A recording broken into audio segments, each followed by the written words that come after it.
Dos varillas cilíndricas sólidas AB y BC. Aquí vemos AB en gris y BC en rosa. Están soldadas en B y cargadas como se muestra. Es decir, aquí hay una fuerza P y hay dos fuerzas de 30 kilolibras.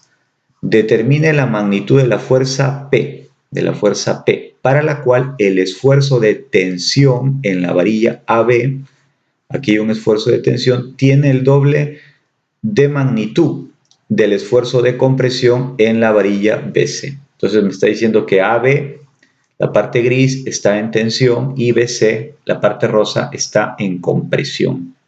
Para los cálculos, aquí le vamos a llamar la parte 1, aquí le vamos a llamar la parte 2.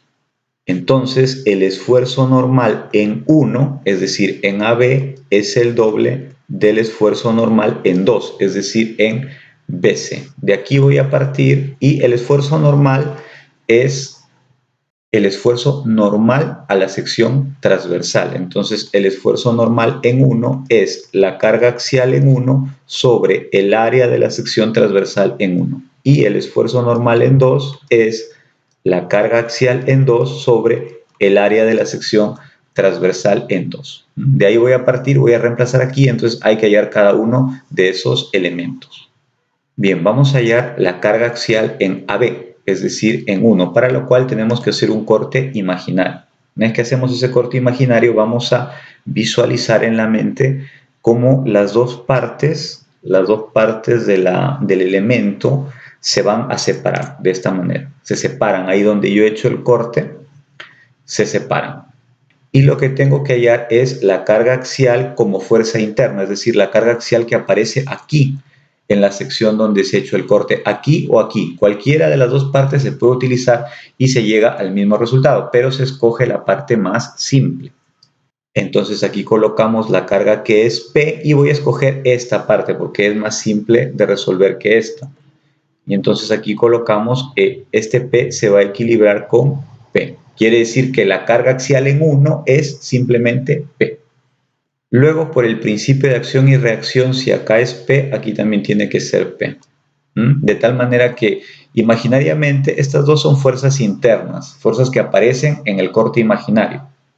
Si imaginariamente volvemos a ensamblar, volvemos a unir la estructura, entonces este P se va a eliminar con este P y tiene que quedarme lo que está aquí arriba.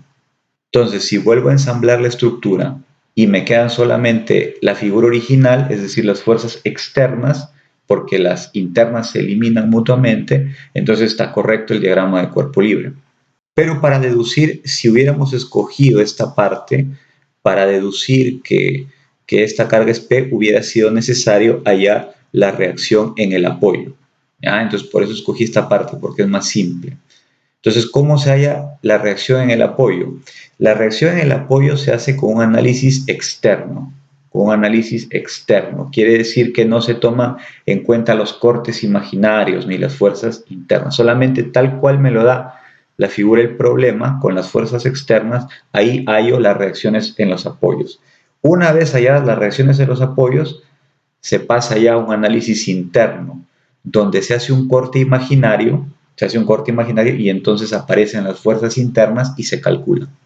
Bien, entonces la carga axial en 1 es igual a P y necesito también el área en 1, el área de la sección transversal en 1, pero el área de la sección transversal es un círculo, es decir, pi cuartos de diámetro al cuadrado. Entonces sería pi cuartos de el diámetro. ¿Quién es el diámetro? El diámetro es 2. Aquí lo tenemos en la parte AB, el diámetro es 2. Entonces, por el diámetro que es 2 al cuadrado. Y entonces aquí me va a quedar que A1 a qué es igual. Se va a ir este 4, que es 2 al cuadrado con este 4, y me va a quedar simplemente pi. ¿En qué unidades? En pulgadas al cuadrado. Entonces, tenemos que el esfuerzo normal en 1 va a ser igual a la carga que es P, reemplazando, la carga es P, y el área de la sección transversal es pi. ¿Y en qué unidades me va a quedar? Bueno, P está en kilolibras y pi está en pulgadas al cuadrado. Kilolibras sobre pulgadas al cuadrado es la unidad que se conoce como KSI. KSI. En esas unidades va a estar. Bien, ahora vamos a la parte 2 también. En la parte 2, que es la parte rosada, hacemos un corte imaginario. Hacemos un corte imaginario y entonces aquí vamos a tener que esto es 1, esto es 2. Haciendo el corte imaginario vamos a visualizar nuevamente en la mente cómo las dos partes del elemento se separan. De la siguiente manera, se han separado las dos partes del elemento y aquí, donde se ha hecho el corte, aquí o aquí, donde se ha hecho el corte, es donde vamos a calcular la carga axial en ese corte, que es la carga axial en 2. Bien, vamos a colocar acá entonces las fuerzas. Aquí va a ser P, ¿ok? Aquí va a ser una fuerza de 30 kilolibras y acá abajo también una fuerza de 30 kilolibras. Entonces, un elemento a compresión, vamos a dibujarlo por aquí, está de la siguiente manera. Aquí va a haber una fuerza hacia la derecha y aquí va a haber una fuerza hacia la izquierda. Ese es el elemento a compresión. Entonces, aquí tenemos tres fuerzas, 30, 30 y P. La resultante de esas tres debe estar así, hacia la derecha. De tal manera que la fuerza que aparece aquí va a estar hacia la izquierda. Ahí está el elemento a compresión. Entonces aquí le vamos a poner la carga axial en la parte 2 y aplicamos el equilibrio de fuerzas, ¿no? Acá sería menos P más 60, voy a tomar el positivo hacia la derecha, más 30, que son 60, menos P2 es igual a 0. Entonces aquí tendría que P2 sería igual a 60 menos P. Sería igual a 60 menos P. La carga en este caso está en kilolibras, Ese es P2. Y luego el área 2, ¿cómo se hallaría el área 2? El área 2 sería pi cuartos de diámetro al cuadrado, pero el diámetro es en este caso 3. Si vemos aquí arriba, es 3 al cuadrado. Entonces el área 2, el área de la sección transversal en 2 sería 9 cuartos de pi. ¿En qué unidades? Ese va a estar en pulgadas al cuadrado. También se hubiera podido hallar con la otra parte, es decir, hallar P2 aquí, pero digamos que el P2 que está aquí y el P2 que está aquí tienen que tener sentidos contrarios, ¿ya? Ojo con eso, porque si yo imaginariamente vuelvo a ensamblar la estructura, vuelvo a unir las partes, este P2 tiene que eliminarse con este P2 y tiene que quedarme la misma figura original, solamente con las fuerzas externas. Ojo que estas fuerzas que aparecen en los cortes imaginarios son fuerzas internas que sirven para calcular los esfuerzos. Bien, pero en esta parte hubiera tenido que calcular la reacción en el apoyo. ¿Y cómo se halla la reacción en el apoyo? La reacción en el apoyo se halla en un análisis externo. Solamente involucradas las fuerzas externas, es decir, antes de hacer el corte imaginario, tengo que hallar la reacción en el apoyo.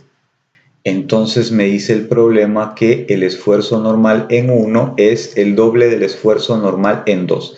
El esfuerzo normal en 1 es la carga en 1, que era simplemente P, sobre el área en 1, que era pi. Eso lo hallamos aquí.